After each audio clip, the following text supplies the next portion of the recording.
Hello guys, তো আপনারা তো জানেন যে আমি জন্মগত সিঙ্গেল মানুষ। তো ওই দিন রাস্তা দিয়ে যাইতেছি, তো দেখি দূরত্বে একটা সুন্দর মায়ের ফুল নিয়ে আমার দিকে আইতেছে। তো আমি তো মনে মনে ভাবতেছি না জানি কি হয়ে যায়। তো মায়ের ফুল নিয়ে আসে আমার কয় আই লাভ ইউ। তো আমি তো ভাই খুশিতে কান্দা দিছি, আর তাড়াতাড়ি করে হাত থেকে ফুলটা নিয়ে গেছি যেন অন্য কেউ আইসা না নেওয়া যায়, পরে তো আবার চান্স মিস হয়ে যাবো।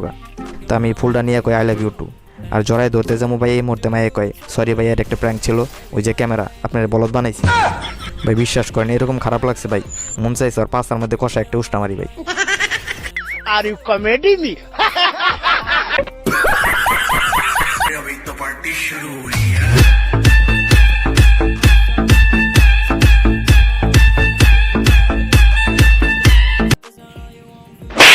বাপরে কত নরম গাল বে তোর।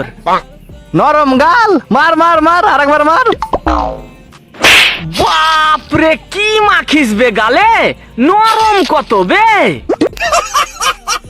আমার গার্লফ্রেন্ডের লগে হালকা একটু ঝগড়া হয়েছিল, তো আমার বন্ধু গেলাম বন্ধু একটু ঠিক করে দে। আমার বন্ধুকে এটা কোনো ব্যাপার না, 2 দিনের ভিতরে সব ঠিক করে এলাম। আলহামদুলিল্লাহ সব ঠিক করে লাইছে। এখন আমার গার্লফ্রেন্ড আমার ভাবি লাগে।